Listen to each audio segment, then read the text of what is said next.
Bienvenue à la tranchée couverte de Vesna. Après 20 mois de travaux, je pense que ce serait intéressant de refaire un historique de ce qui s'est fait.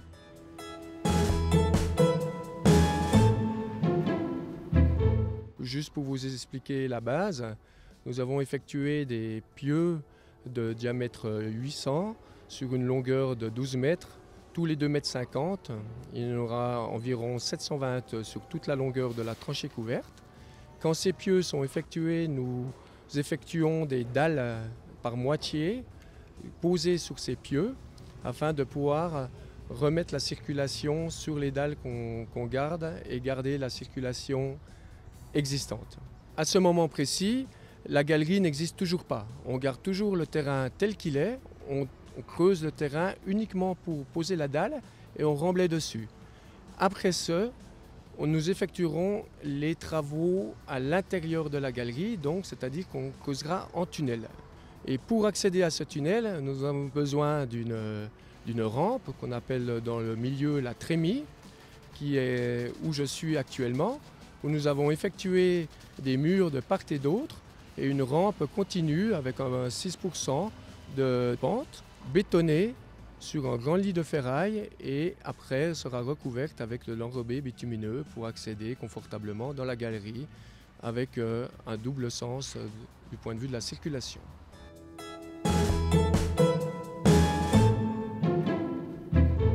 Actuellement, nous sommes dans le vif du sujet, nous sommes à l'intérieur de la galerie, donc grâce à tous les travaux que nous avons réalisés jusqu'à présent durant ces 20 mois, on peut maintenant, enfin, creuser à l'intérieur de cette galerie. Donc on enlève la terre qui se trouve sous cette dalle et comprimée entre les pieux.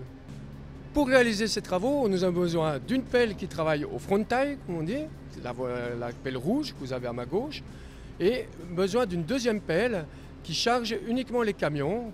Et quand ce creusage est effectué, entre les grands pieux de diamètre 800 qu'on a forés dans la première étape des travaux, nous devons consolider le terrain. Et pour consolider le terrain, nous mettons en place les treillis et après un béton projeté qui consolidera le terrain et qui retiendra tout ce terrain pendant qu'on fait les phases de travaux d'habillement intérieur, c'est-à-dire qu'il y aura des murs en béton de part et d'autre de cette galerie, les creusages des canalisations, le remblayage et après toute l'infrastructure routière et électromécanique afin que la circulation puisse se faire normalement.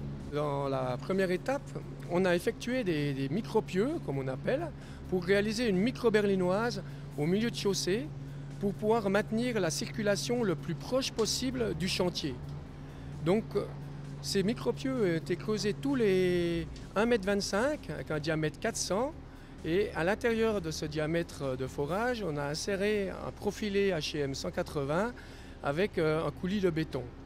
Et avec ça, ça maintient l'infrastructure routière au plus proche de notre chantier.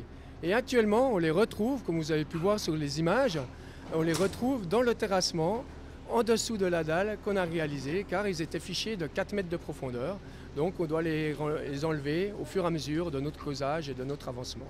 Deux travaux qui se font en parallèle. Il y a les travaux purement de creusage de la galerie pour la future circulation routière.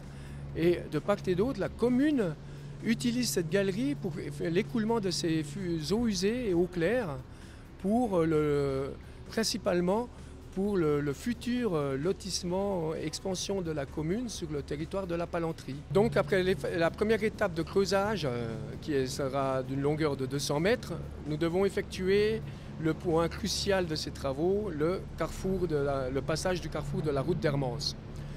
Et donc ces travaux débuteront à partir de mi-août jusqu'à fin octobre et après nous pourrons continuer le creusage de la galerie.